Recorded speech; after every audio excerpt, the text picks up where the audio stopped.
무엇을 하든지 마음을 다하여 주께 하듯 하고 사람에게 하듯 하지 말라.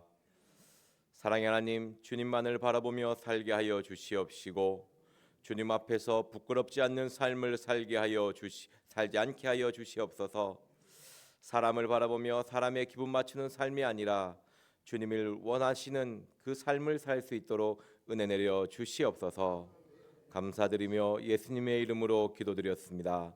아멘. 다 같이 사도신경으로 신앙 고백 드리겠습니다.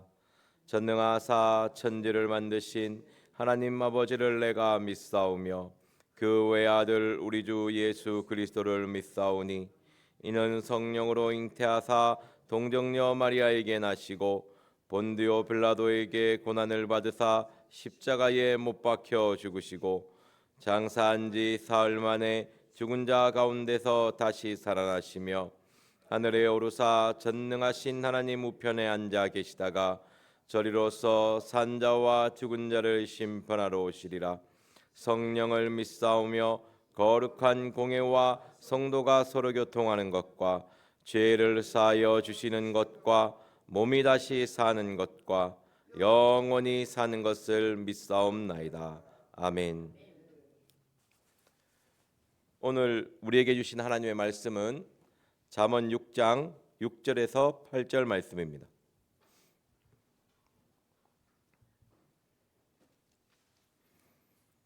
잠언 6장 6절에서 8절 말씀입니다. 구약 성경 916페이지입니다.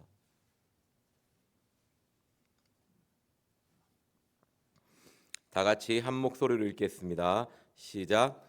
게으른 자여 개미에게로 가서 그 하는 것을 보고 지혜를 얻으라. 개미는 두령도 없고 간역자도 없고 주권자도 없으되 먹을 것을 여름 동안에 예비하며 추수 때에 양식을 모으느니라. 아멘.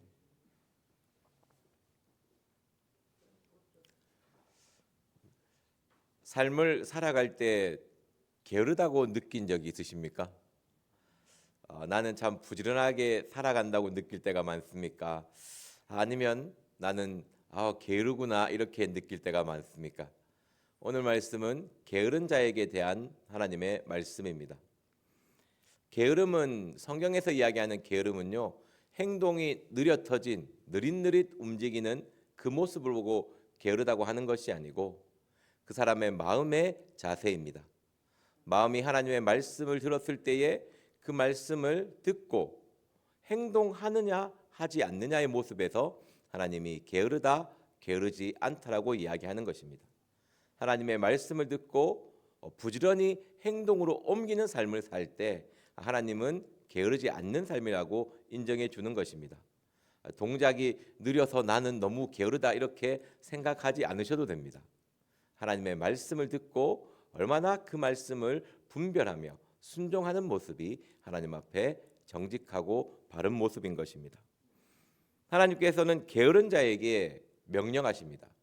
개미에게 가서 그 하는 것을 보고 지혜를 얻으라. 제가 이 말씀을 봤을 때, 묵상을 했을 때 딱 들었던 것이 무슨 생각이냐면, 아니 가라 해서 가면 그게 게으른 자고 보라고 해서 보면 그게 게으른 자입니까? 지혜를 얻으라고 해서 얻으면 게으른 자입니까? 게으른 자는 가지 않습니다. 보지 않습니다. 배우지 않습니다. 하나님의 지혜를 얻으려고 하지 않습니다. 이게 하나님이 이야기하는 게으른 자의 가장 큰 네 가지 특징입니다. 게으른 자는요, 가지 않아요. 여기서 간다는 것은 결단하는 것입니다. 게으름은 마음에서 끝없는 핑계가 나와서 그것을 하지 못하게 만들거든요. 우리가 하나님의 말씀을 듣지만 그 말씀을 바로 이렇게 옮기지 않지 않습니까? 마음에 끝없는 이유와 변명이 나옵니다. 그래서 결단을 하지 못해요. 하나님이 게으른 자에게 요구하는 것은 먼저 마음으로 결단하라는 것입니다. 너희가 하나님의 말씀을 들었다면 이 말씀을 실행하기 위해서 마음으로 먼저 결단하고 각오를 다져야 되는 것이죠. 우리가 말씀을 들을 때 그냥 행동으로 나오지 않지 않습니까? 마음으로 결단하고 그것을 따라가기 위해서 힘을 써야 한다는 것입니다. 우리 야고보서 1장 22절 말씀 보도록 하겠습니다.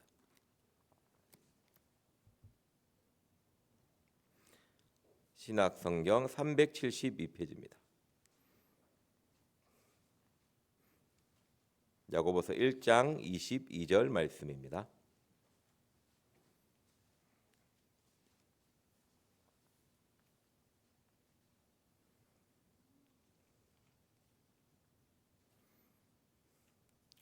다 같이 한 목소리로 읽겠습니다. 시작. 너희는 도를 행하는 자가 되고 듣기만 하여 자신을 속이는 자가 되지 말라. 아멘. 하나님의 말씀을 들으면요, 결단을 하고 행해야 되는데 우리의 마음은 어떻게 됩니까? 자꾸 자기를 속이려고 해요. 게으른 자의 특징은요, 남에게 속지 않습니다. 끝없이 자기 변명으로 속어요. 자기를 속입니다. 신앙생활하면서 놀라운 거를 발견을 해요. 이게 짬밥이 차고 하나님의 말씀을 알아가니까 이게 하나님의 말씀으로 핑계를 댑니다. 그런 경험들이 있지 않습니까? 보통 새벽 예배에 오시는 연차를 가지신 분들은 그런 경험이 있거든요. 설교를 들을 때 목사님이 이런 말씀을 전하면 아멘 하면서 그 말씀에 그냥 순종하면 되는데 꼭 다른 말씀의 이유가 나옵니다. 이게 자기를 속이는 거예요. 이게 하나님의 말씀을 이용해서 자기를 엄청 잘 속입니다. 이게 이단들이 하는 특징이거든요. 사탄이 하는 특징입니다. 사탄이 예수님을 시험할 때 무엇으로 시험합니까? 하나님의 말씀으로 시험합니다. 다른 걸로 안 속여요. 이단들이나 사탄이나 하는 것이 하나님의 말씀으로 자기를 속입니다. 우리를 계속 속여요. 그래서 우리가 하나님의 말씀을 볼 때 항상 두 가지를 생각하셔야 됩니다. 이것이 하나님을 사랑하는 것인가? 이웃을 사랑하는 것인가? 이 두 가지의 말씀 앞에 우리가 부끄럽지 않는 삶을 살아야 하는 것이에요. 나의 하는 행동이 하나님을 사랑하는 행동인지 이웃을 사랑하는 행동인지 그것이 확신이 있으면 그 어떤 변명과 핑계가 올라오더라도 행해야 하는 것입니다. 아무리 좋은 것을 보여주고 아무리 좋은 것을 주더라도 이것이 이웃에게 악을 행하는 것이 조금이라도 있다면 그것은 포기해야 하는 것입니다. 그런데 끝없는 이유와 끝없는 욕심이 그것을 넘어서려고 하는 것이죠. 자꾸 이유를 대고 핑계를 대고 그것을 포기하지 못하게 만드는 것입니다. 그것이 우리의 양심이거든요. 우리는 양심을 살리는 비밀이라는 이름 안에서 평생을 살아오지 않았습니까? 나의 양심이 하나님 앞에 바르다면, 내가 하나님을 사랑하고 이웃을 사랑하는 마음이 있다면 그냥 행동으로 옮기시면 됩니다. 그게 혹시라도 잘못됐더라도 나의 마음이 바르면, 근본이 바르면 하나님이 수정해 주십니다. 그러면 그 수정에 따라가면 되지, 끝없이 마음에 올라오는 핑계로 아무것도 하지 않는다면, 결단하지 않는다면 그것은 게으른 상태인 것입니다. 자기의 정욕, 게으른 사람이요, 아무리 게으른 것 같이 보여도요, 자기에게 원하는 걸 주면 얼마나 빠른데요. 당장 일어나서 합니다. 하기 싫으니까 떼굴떼굴 구르면서 안 하려고 하죠. 그래서 게으른 자의 정욕이라고 이야기합니다. 자기의 욕심 앞에서는 얼마든지 몸을 빠리빠리하게 움직이는 것이 게으른 자입니다. 그래서 게으름은요, 행동의 모습이 아니고 너의 마음의 결단을 이야기하는 것입니다. 하나님의 말씀 앞에서의 결단, 늘 하루하루를 결단하며 살아가십시오. 나의 삶이 하나님의 사랑하는 삶을 살겠습니다. 이웃을 사랑하는 삶을 살겠습니다. 이것이 하나님의 주신 모든 말씀 위에 가장 큰 계명입니다. 이 강령이라고 표현하는데요, 강령은 그 밑에 쫙 달리는 것을 의미합니다. 하나님의 사랑, 이 이웃 사랑, 이 두 가지 강령, 이 말씀 앞에 밑으로 쫙 달리는 거예요. 그래서 어떤 말씀도 이 두 계명을 넘어설 수가 없습니다. 그래서 생각하십시오. 내가 지금 하는 행동이 이웃에게 악을 행하는 것인가 아닌가를. 사랑은 이웃에게 악을 행치 않는 것입니다. 나의 행동과 결단이 이웃에게 악을 행하는 것이면 안 해야죠. 그거는 당연한 것입니다. 정욕을 따라가지 마십시오. 게으른 자의 정욕이 결국 자기를 죽이게 되는 것입니다. 다시 본문으로 돌아가겠습니다. 게으른 자여 겜에게 가서 그 하는 것을 보고, 이 보라는 말은요 그냥 시각으로 쳐다보는 것이 아니고요 통찰을 의미합니다. 그 하는 행동에서 하나님의 뜻을 분별하는 것이죠. 무엇을 하든지 마음을 다하여 죽게 하듯 하고 사람에게 하듯 하지 말라고 되어 있습니다. 게으른 자는요 죽게 하는 것이 아니고 자꾸 자기 욕심을 따라 행하려고 합니다. 여러분들은 무엇을 보고 계십니까? 그 결단 앞에서 주님의 뜻을 보고 있습니까? 아니면 나의 욕심을 보고 있습니까? 주님의 것을 보고 주님의 뜻을 살피고 그것을 행할 수 있는 사람이 되어야 될 줄 믿습니다. 그리고 게으른 자는 겜에게 가서 그 하는 것을 보고, 우리가 그것을 볼 때 배우는 것이 하나님의 사랑입니다. 우리 신명기 4장 10절 말씀 보도록 하겠습니다.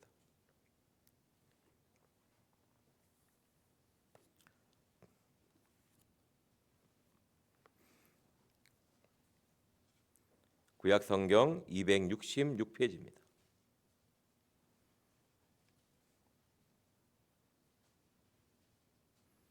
신명기 4장 10절입니다.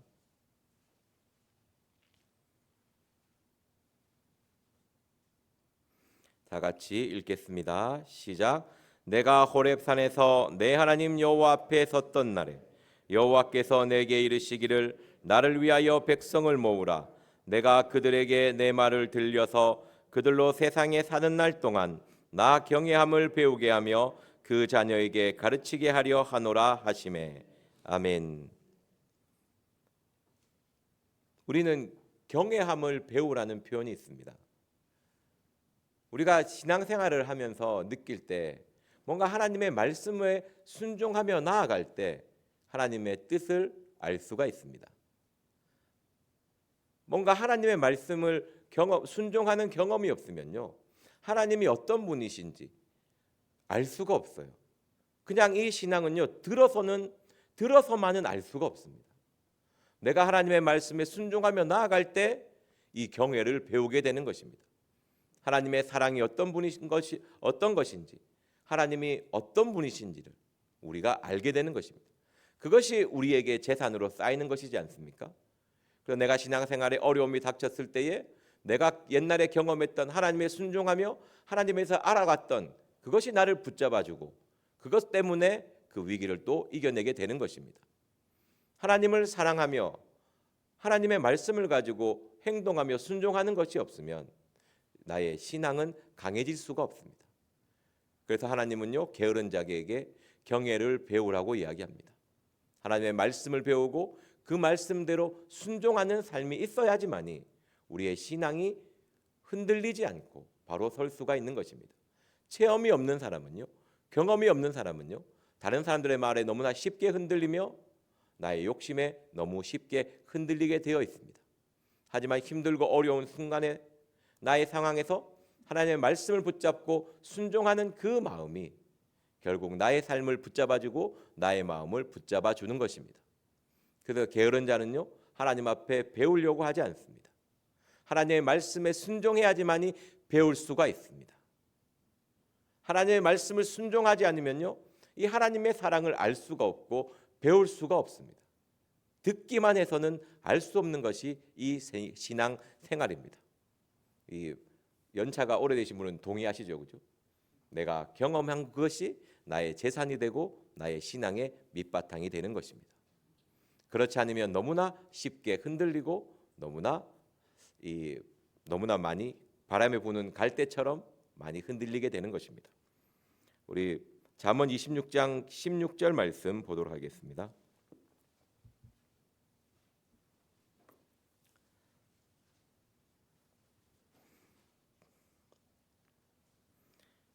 구약 성경 941페이지입니다. 잠언 26장 16절 말씀입니다. 다 같이 읽겠습니다. 시작. 게으른 자는 선히 대답하는 사람 7보다 자기를 지혜롭게 여기느니라. 아멘. 이 게으른 자의 특징이 이렇습니다. 항상 자기의 생각에서 벗어나지 못해요.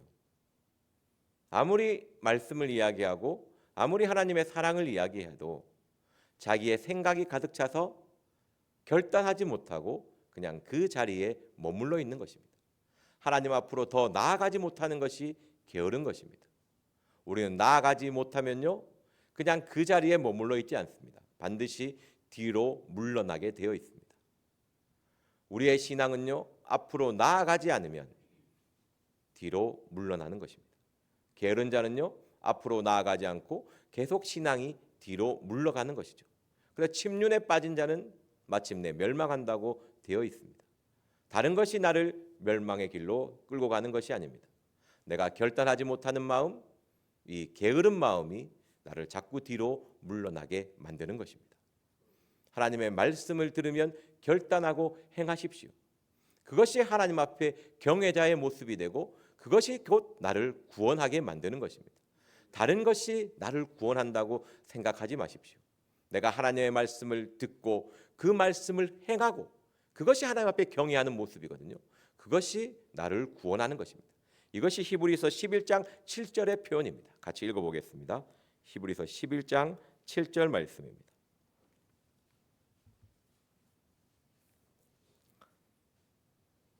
신약성경 365페이지입니다.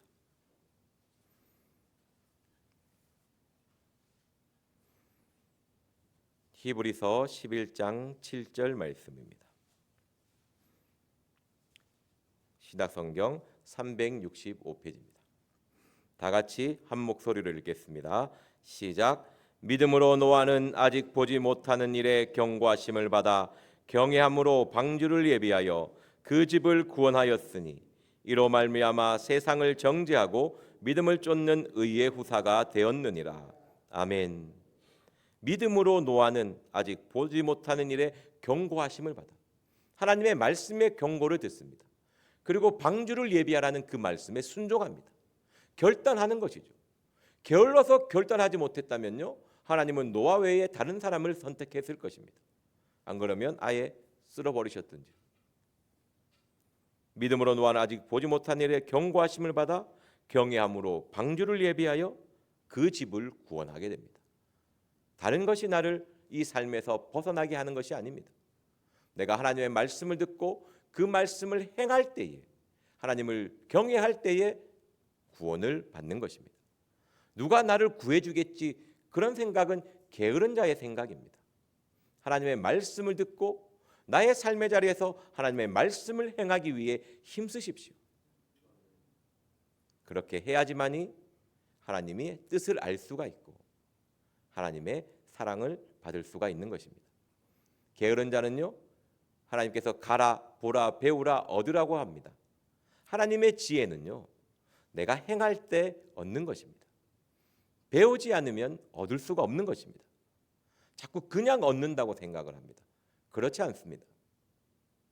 그냥 얻는다는 생각은요, 게으른 자의 생각입니다. 내가 하나님의 말씀을 듣고 지켜 행할 때에 하나님의 지혜를 얻을 수가 있는 것입니다. 말씀을 듣고 그냥 지나치지 마십시오. 말씀을 들었다면 나의 결단이 생기는 것입니다. 이 말씀대로 내가 어떻게 행할까 고민하며 그 말씀대로 살아가십시오. 그렇게 해야지만이 내가 점점 빛나는 것입니다. 하나님의 지혜로 내 마음을 채우는 것입니다. 그렇지 않다면 나는 그냥 게으름 상태 그대로 있는 것입니다. 게으른 자는요, 항상 말씀을 듣지만 움직이지 않는 사람입니다. 우리가 말씀을 듣고 아무런 반응이 없다면, 아무런 움직임이 없다면 우리는 그 게으름 상태 그대로 있는 것입니다. 말씀을 듣고 행함으로 더욱더 하나님을 사랑하는 저와 여러분이 되기를 기도합니다. 기도하고 마치겠습니다. 사랑의 하나님, 말씀은 많이 듣지만 말씀을 행하지 못하는 죄인을 용서하여 주시옵소서. 말씀을 듣고 행하는 자가 되게 하여 주시옵시고 스스로 속는 게으른 자가 아니라 하나님의 말씀을 행하는, 하나님을 사랑하는 경외자가 되게 하여 주시옵소서. 감사드리며 예수님의 이름으로 기도드렸습니다. 아멘. 오늘 들은 말씀을 기억하시면서 기도하시고 각자 주기도문으로 예배를 마치도록 하겠습니다. 주여 삼창하며 기도하겠습니다. 주여 주여 주여